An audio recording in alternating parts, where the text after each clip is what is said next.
The concept of catacombs dates to 1st century Rome, where the catacombs provided underground tombs. The Romans didn't permit burial within the city walls, and while pagans cremated their dead, the Christians had to find other solutions. Now, Jewish communities had already used the catacombs, and Christian communities adopted them as well in the 2nd century. They'd fallen out of use by the 5th century, being abandoned following their desecration by the Goths and becoming lost to time. Workers accidentally revealed their existence in 1578. There are also catacombs in Edessa, Malta, Sicily, Porto and Alexandria, among other places. And perhaps the most famous of all the catacomb networks is the Paris catacombs, which even formed the central location in horror film As Above, So Below. And we can't forget the catacombs that lie beneath churches and cemeteries right here in the British Isles. But what folklore is attached to these unique locations? Well, let's explore a handful and see what we find in this week's episode of Fabulous Folklore. Hello there and welcome to Fabulous Folklore, the podcast for all things folklore, occult and just a bit weird. I'm your host Icy Sedgwick, blogger, fantasy author and your guide into these rather mysterious realms. I've got some rare things to show you, so come on in, take a look around, but be careful not to touch anything. These things sometimes bite. Well, hello there, and welcome back to Fabulous Folklore with me, your host, Icy Sedgwick. We are continuing with Subterranean Folklore Month here on the podcast, after we did Smugglers' Caves in the northeast of England last week, and this week we're moving on to Catacombs. And I am a little bit biased because one of my favourite places to visit in Paris was the Paris Catacombs, and I just thought it would be quite interesting to see if there was any sort of folklore attached to them. And obviously then I started having a look at other places that I'd been as well. But we're going to start off with the catacombs system, which I haven't actually visited yet, although I would like to, and that is the Roman catacombs. Now, the rock under Rome is apparently largely made of a soft volcanic rock called tuff, spelled Tuff, which is apparently easy to dig, which helps to explain the extent of the galleries, vaults and chambers within the catacombs.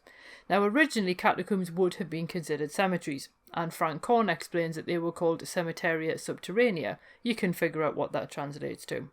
But by the early Middle Ages, the terminology had changed, and it meant that cemetery was a cemetery above ground, and catacomb was a graveyard below ground. Now, wall niches called loculi hold the deceased, and these are usually covered by bricks or marble slabs, and these might bear symbols to honour the deceased, including the sign of their profession and other things as well. And the San Callisto catacombs in Rome holds 16 popes, while the San Sebastiano catacombs are apparently the burial place of St. Sebastian. Now, only 5 of the catacombs in Rome are open to the public, while experts admit that many more catacombs are more than likely lost now. And Frank Corn debunks the myth that Christians hid from persecution in the catacombs. And the evidence, to be fair, is pretty compelling, because between the 95% humidity, the smell of decomposing bodies, and the total absence of light, it would require quite a strong constitution to stay down there for very long. Furthermore, the Romans also knew the locations of the entrances, so hiding down there would have been largely pointless. That said, there are other things apparently down in the Roman catacombs, and an amateur archaeologist named Alfredo Barbagallo claimed that the Holy Grail itself might lie in the closed catacomb beneath the Basilica of San Lorenzo fuori le Mura. Now, one legend saw Pope Sixtus II leave the Grail with St. Lawrence to keep it safe from Emperor Valerian. Now, while many people think that St. Lawrence actually sent it on somewhere else for safekeeping, Barbagallo thought that it was actually in the catacombs beneath St. Lawrence's Basilica. Now, no one actually knows if he was right because the Vatican denied permission to look. Because, to be honest, from what I was reading in this article on National Geographic about it, the evidence is fairly scant that the Grail would be down there. But it does, however, just prove the mysterious allure of catacombs, especially inaccessible ones. And also, you may be disappointed, but also hopefully not entirely surprised to learn that the catacombs featured in Indiana Jones and the Last Crusade, which were the Venetian catacombs, don't exist. Because obviously, you wouldn't really want to put catacombs in Venice, because that would just be silly. But the Paris catacombs, as I mentioned in the introduction, are probably the most famous catacombs in the world, and they're estimated to hold 6 million people, and they also stretch across 186 miles in total. Now, the funny thing with the catacombs is they'd actually been there for centuries as limestone quarries. So when you first go into the catacombs, and I was quite surprised about this because I'd seen all the photos of the bone displays, but then when you actually walk into them, you're like, okay, I'm walking through what looks like a mine working.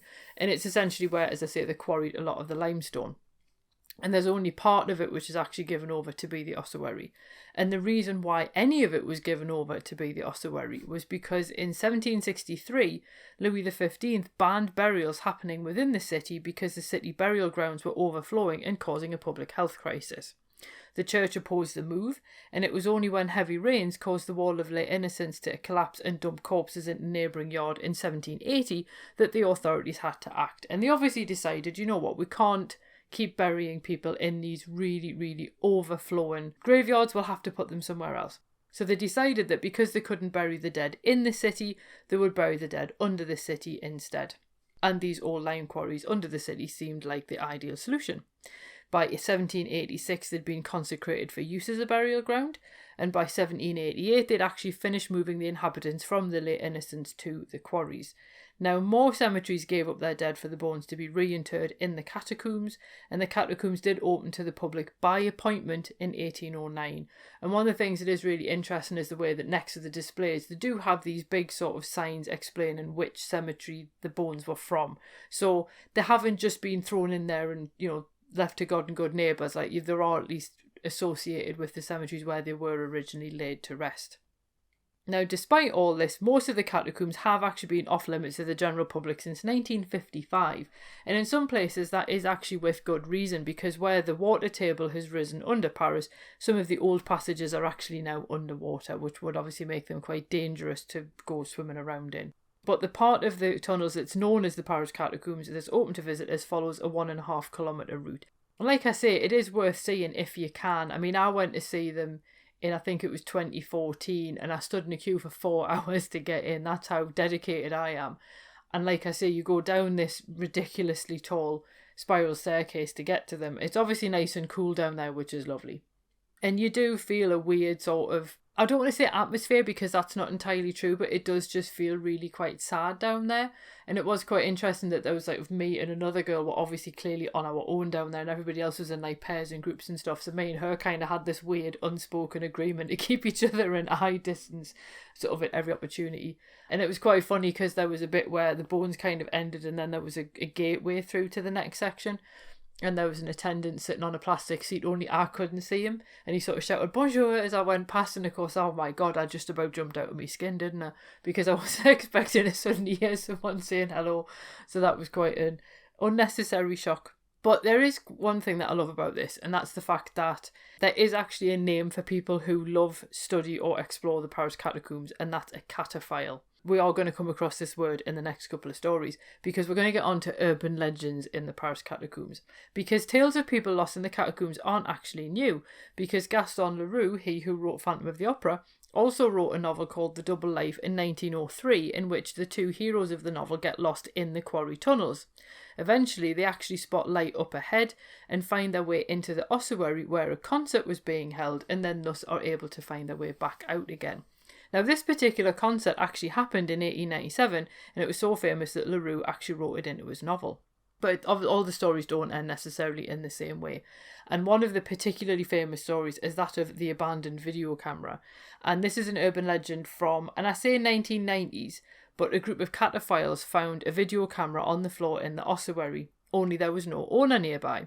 One of them decided to review the footage on the camera, and they were actually quite disturbed by the noises on the footage, and it became quite apparent that whoever was carrying the camera had become lost, and some people did believe that the terror of being trapped had also driven him mad.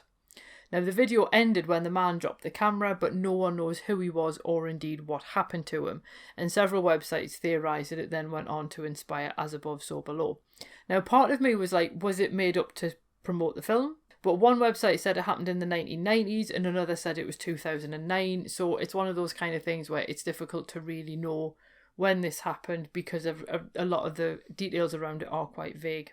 Meanwhile, people also claim that if you venture into the catacombs after midnight, the walls speak, and disembodied voices try to lead anyone who hears them further into the catacombs where they then become lost. There's another story of the lost doorman, and this one claims that Philibert Abser worked as a porter at the Val-de-Grâce convent during the French Revolution, and he decided to use the quarries to reach the Chartreux convent cellar where they kept their famous liqueur. Now, he did get lost on the way and essentially ended up wandering lost in the tunnels. Now, with only a candle to light his way, he couldn't find his way back out again, and when his candle burned out, Philibert was doomed. And cataphiles apparently found his body 11 years later in 1804, identifying him from his hospital keyring. And according to legend, they buried him in the catacombs where they found his body. And every November the 3rd, he haunts the catacombs. Now, that one actually came from the guidebook for the catacombs. So I thought that was quite interesting that the story seemed to hold enough weight that even the guidebook included it. But finally, in 2004, police officers were in one of the parts of the catacombs not open to the public, and they happened to just stumble across this really strange setup because they found a PA system that was playing the sounds of barking guard dogs, and then they also found a bar, a workshop, a living area, and a cinema that could hold 20 people, and they were all essentially wired up for electricity. But when the officers then came back a few days later with a bigger team, everything had vanished, and the only thing that was left was a note that remained saying, "Don't search." Which, make of that what you will, but I just think that's quite cool. But I suppose because there's so much space down there in the catacombs, you kind of imagine people are going to find their own way in eventually. Now, again, according to the Paris Catacombs guidebook, bandits actually used the catacombs for their nefarious goings-on, and they spread legends of a wandering ghost called the Green Man, and that was to deter anyone from venturing inside. Now, there's not really many more details than that, but I do think that sounds an awful lot like the legends that smugglers told to keep people away from their caves, as we explored last week. And bandits also sneaked into the limestone quarries beneath the Luxembourg Gardens and actually took them over in the 12th century. Now, obviously, bear in mind at this point, there was no ossuary, so it was just limestone quarries. But they sneaked in, and apparently they terrorised the local population, and the locals came to believe that the devil was causing the lights and noises. Over time, people then became to believe in a figure called the Diable Vauvert, and that he lived in the quarries in the area. Now, we are going to make a bit of a change from Paris to London, because obviously you do find that some cemeteries actually include catacombs to maximise burial space, and this is the thing with the one in Porto. It's one of the cathedrals actually has catacombs underneath to create more space. But Kensal Green in North London is no exception to this idea, and its designers took their inspiration from Père Lachaise Cemetery in Paris, and the cemetery opened in 1833 to move burial grounds out of London. And again, it was for the same reason that you had these overflowing city graveyards that were causing a public health crisis. So the authorities hoped that moving the dead away from the living would help. Now, plenty of famous people rest at Kensal Green, including Wilkie Collins, Isambard Kingdom Brunel, Charles Babbage, and Dr. James Barry. And I highly recommend the Friends of Kensal Green tour so you can find exactly where people are if you are in the area. Now, catacombs stretch beneath the Anglican chapel under the western side of the cemetery, and there's a hydraulic lift which is an excellent example of Victorian engineering, which still carries coffins from the chapel down into the catacombs for interment. Now, while 3,000 people currently lie in eternal rest in peace and quiet down in the catacombs, there is actually space for 1,000 more. Now, the catacombs were popular in their day for those who moved from the countryside to London, and burial in the catacombs was therefore the next best thing to burial in their parish church's vaults. Now, the tour no longer includes the catacombs, which is a shame because I did actually do the tour. I can't remember when it was, but I was still living in London at the time, so you're looking at somewhere around about 2009, 2010-ish. And it was really interesting, and the catacombs are really extensive down there. But because you can't get down there now, obviously it's a lot harder to see it because they are close to the public. However, I did find a video on YouTube from someone who'd filmed down there, so you can see for yourself. And I've linked that both in the show notes, and it's also embedded in the blog post that this episode is for. But perhaps the real showstopper of the Magnificent Seven Garden Cemeteries in London is Highgate Cemetery, and it opened in 1839, again in a bid to move burial grounds out of inner London. And it does seem quite hard to believe this now when you look at the way Highgate's been swallowed up by the onward expansion of London, but obviously it was originally a quiet village on the outskirts. Now, the West Cemetery, which is the more spectacular one that you've probably seen photos of, is home to the likes of Christina Rossetti, the muse of Dante Gabriel Rossetti, the pre-Raphaelite artist, and it boasts its own catacombs of the terraces, which hold 825 bodies across 55 vaults. Now, they became a focus of the Highgate vampire panic in the 1970s, where amateur investigators sought to locate the eponymous bloodsucker. David Ferrand claimed that satanic masses had occurred in the catacombs as part of the panic. Now, perhaps worse than the presence of a vampire was actually the vandalism and desecration in the cemetery of both graves and their unfortunate occupants. And it is actually quite an upsetting story in a lot of ways. And I do have an exclusive episode about it for Patreon supporters at the £3.50 or higher a month tier. And it, as I say, it's a really sad story in a lot of ways. And I have been in the catacombs much as I have Kensal Rise, because you've probably worked out by now that if I go somewhere and there's catacombs, I'll probably go and have a look. And the Highgate ones are very different from Kensal Green, because the ones at Kensal Green just seem to go on forever, and they stretch off in all directions. And in some cases, you're sort of peering into vaults which can hold several coffins, and then in other ones, you're just walking past like loculi that have then been sealed up with slabs and so on, and they're very damp. Whereas the ones in Highgate are just like a straight corridor, so they're a bit less creepy as a result, because it would be pretty much impossible to get lost in them. And you do have sort of skylights cut into them, so at least they're not completely pitch black, but they are still obviously somebody's resting place. So obviously if you do go and do one of the Highgate tours, and again I highly recommend them, if you do go in the catacombs, obviously please do remember where you are, but that extends to the whole cemetery really.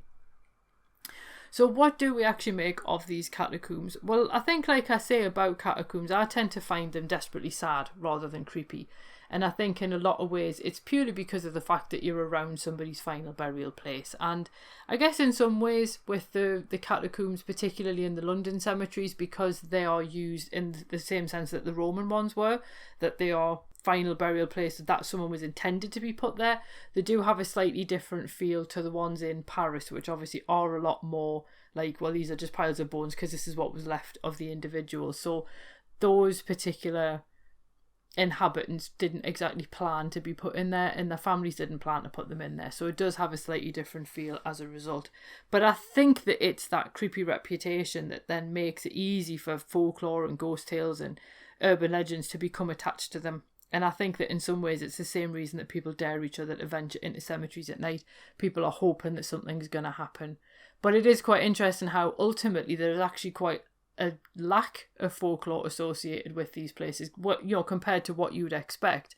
And I think it's possibly because of the fact that the catacombs are mysterious, so you can imagine what happens in them, but then they are essentially where people are just simply resting forever, so there's less things to actually happen there, with the exception of the Highgate vampire and obviously some of the weird urban legends in Paris. But anyway, that is that for this week's episode. I hope that you enjoyed it. As I said, I quite enjoyed researching it purely because of the fact that I got to geek out about catacombs again. And you've probably realised that that kind of thing is what I find quite interesting. Now, for next week's episode, I've currently got tunnels on my list, and I haven't really decided exactly what I'm going to be looking at yet, but expect tales and things associated with tunnels in various forms, because I just kind of think that, again, there's something weird about a tunnel, because here you're trying to get from A to B, but you're just doing it without any natural light really. So that's what we'll be having a look at next week. And obviously, as usual, there will be the typical exclusive articles and storytelling episodes and bonus episodes and so on Patreon as well. So if you do really enjoy this content and you want to help me continue making it, then by all means become a Patreon supporter and join the Fabulous Folklore family. Otherwise, like always, if that's not financially feasible for you right now, leaving a review or just simply sharing this episode with someone who you think might like it would also be brilliant as well. But anyway, I will let you go and do whatever it was you were doing before you started listening to this. I do recommend having a look at the Kensal Green video if you are curious what it looks like down there. But otherwise, I'll see you next week for tunnels. Cheerio. Well, thanks for listening, and I hope you enjoyed that episode. If you did, feel free to leave a review wherever you listen to podcasts, because that helps other people find the show too. It also takes between 4 and 6 hours to research, write, record and edit these episodes, so if you want to help support my time in doing that, then you can buy me a coffee. Or you can join the Fabulous Folklore family on Patreon and enjoy extra benefits, including exclusive episodes and articles and even illustrated talks. All the links you need are below, and thanks in advance.